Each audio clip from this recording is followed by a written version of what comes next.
Chers paroissiens, bonjour. Je pensais faire la messe en direct live, mais le débit à l'église n'est pas suffisant. Et donc, comme on peut vraiment pas concurrencer le jour du Seigneur, voilà, ça aurait pas été très bon. Peut-être j'essaierai pour la messe en semaine, mais c'est dimanche et donc c'est bien de regarder une belle messe.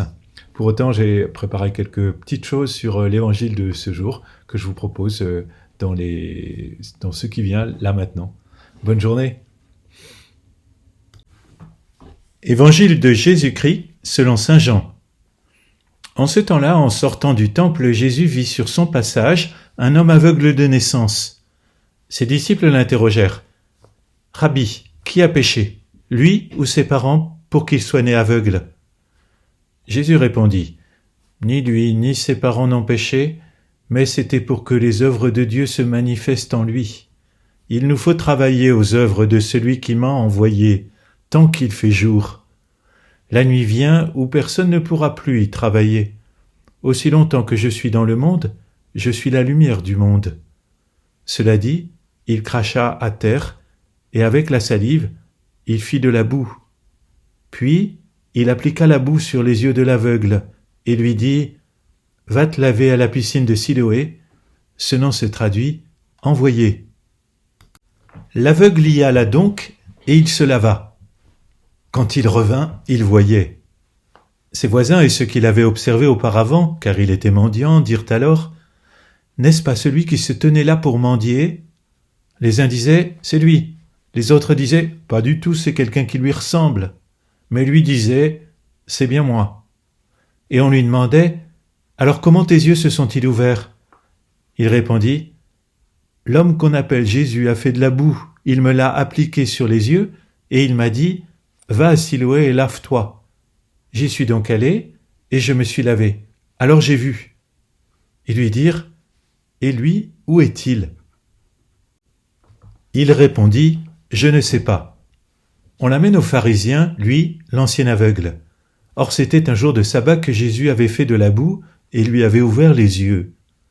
À leur tour, les pharisiens lui demandaient comment il pouvait voir. Il leur répondit « Il m'a mis de la boue sur les yeux, je me suis lavé et je vois. » Parmi les pharisiens, certains disaient « Cet homme-là n'est pas de Dieu puisqu'il n'observe pas le repos du sabbat. » D'autres disaient « Comment un homme pécheur peut-il accomplir des signes pareils ?»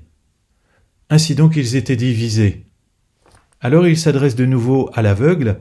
« Et toi, que dis-tu de lui, puisqu'il t'a ouvert les yeux ?» Il dit « C'est un prophète. » Or les Juifs ne voulaient pas croire que cet homme avait été aveugle et que maintenant il pouvait voir. C'est pourquoi ils convoquèrent ses parents et leur demandèrent « Cet homme est bien votre fils et vous dites qu'il est né aveugle ? Comment se fait-il qu'à présent il voit ?»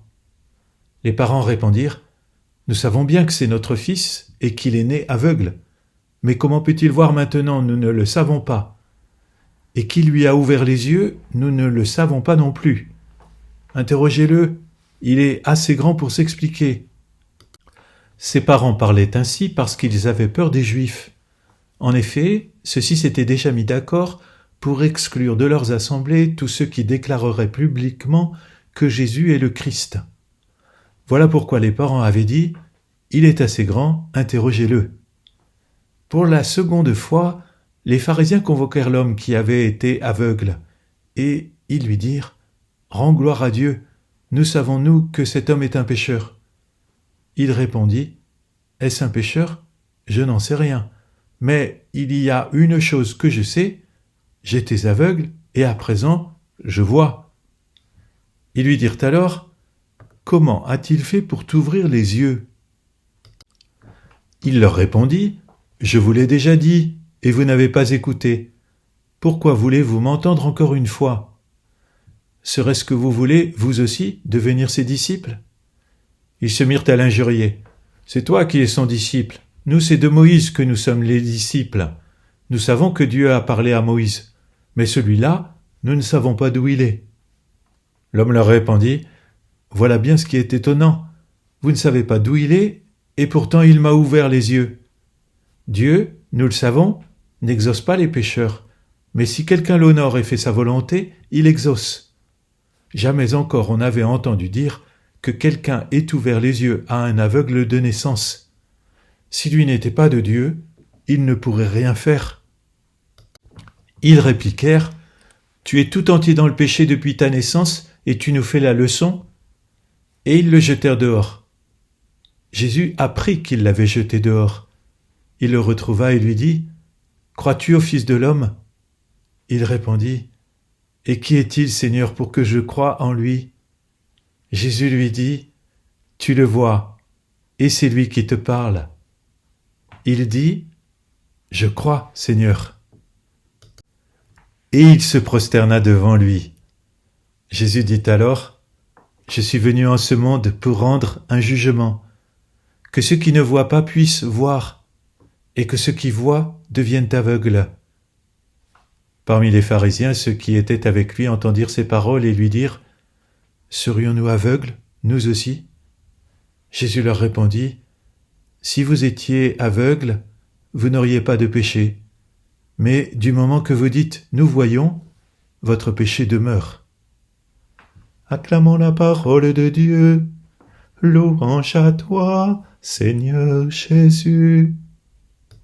Je vous propose 4 petits points pour réfléchir à partir de cet évangile.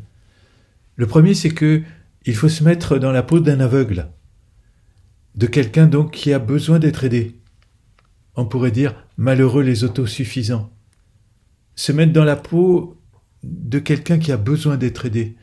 Et en ces temps difficiles, avec ce que nous vivons actuellement, c'est sûr que nous avons tous besoin d'être aidés. Donc se mettre dans la peau de celui qui a besoin de la lumière de Jésus pour avancer dans la vie. Jésus dit d'ailleurs, vous l'avez entendu, du moment que vous dites « nous voyons », votre péché demeure. Et donc, il faut accepter de ne pas voir. Il faut donc accueillir le fait d'être aveugle, de mal voir, de se considérer pécheur, pour pouvoir ne plus l'être, ou du moins l'être moins. Car bien sûr, vous l'avez compris, cette figure de l'aveugle constitue pour nous la figure du pécheur qui est sauvé par le Christ. Deuxième point, quelle est la parenté entre l'aveugle et le pécheur ? En fait, le pécheur, c'est celui qui ne voit pas bien clair. Quand nous faisons un péché, la plupart du temps, c'est parce que nous manquons d'éclairage, nous manquons de clarté sur ce qui est bien et ce qui est mal. En fait, on se trompe sur la conduite à tenir parce qu'on n'a pas demandé à Jésus-Christ sa lumière pour conduire nos vies. On ne lui a pas demandé sa clarté. Des fois d'ailleurs, on se garde bien de lui demander son avis, car on craint qu'il pense autre chose que nous. Vous voyez, pécher, c'est souvent se tromper sur ce qui est bien parce qu'on a laissé la lumière de Jésus-Christ à la cave. Or, il est la lumière du monde, et c'est pour nous éclairer, pour éclairer nos vies, pas pour éclairer les sacristies. Et Jésus dit, je suis venu en ce monde pour une remise en question, pour que ceux qui ne voient pas puissent voir. Eh bien, le carême, c'est justement ça, un temps de remise en question, pour qu'on puisse voir, remettre nos vies en question à la lumière de Jésus-Christ. Les disciples demandent à Jésus, est-ce que c'est lui qui a péché ou bien ses parents ? Et puis ensuite, les parents sont convoqués. Vous savez, dans la maladie et dans le péché, les parents se sentent toujours un peu responsables de ce qui arrive à leurs enfants. Souvent trop d'ailleurs. Mais c'est vrai qu'il y a comme une solidarité dans le péché. Jean-Paul II appelait ça les structures de péché. Quand on vit mal, effectivement, ça s'imprègne autour de nous et ça risque de diffuser. Et nos enfants peuvent parfois un peu hériter de nos péchés. C'est important de voir ça parce que ça veut dire que quand on vit dans la clarté du Christ, eh bien cette clarté peut aussi les éclairer. Et inversement, notre péché, il risque toujours de se répandre plus loin et participer à l'entretien, au développement de structures sociales de péché. Pour autant, les parents de l'aveugle, ils ont une bonne réaction, ils disent « Interrogez-le, il est assez grand pour s'expliquer ». C'est bien ça. Ils le considèrent comme responsable. Faites la même chose avec vos enfants. Oui, ils sont responsables du bien et du mal qu'ils commettent. Et c'est devant Dieu qu'ils ont à en rendre compte. Devant Dieu, Les enfants sont assez grands pour s'expliquer avec lui, pour dire à Dieu, oui Seigneur, là j'ai péché. Ce qui est mal à tes yeux, je l'ai fait. Et je demande ton pardon. Parents, croyez très fort au mystère de vérité qui peut s'établir entre Dieu et vos enfants, pourvu que vous aussi vous ayez la même attitude, la même vérité. Eh bien, comme cet aveugle, nous pouvons accueillir la pleine lumière du Christ. Et cette lumière de Jésus-Christ, une lumière pardonnante. Demandons à Jésus-Christ sa lumière pour regarder notre vie depuis Noël. Où avons-nous manqué de vivre dans la lumière de Jésus? Où avons-nous vécu dans l'ombre?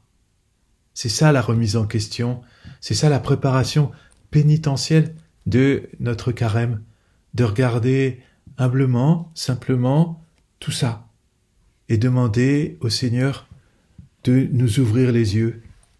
Ouvre mes yeux, Seigneur. Bonne semaine.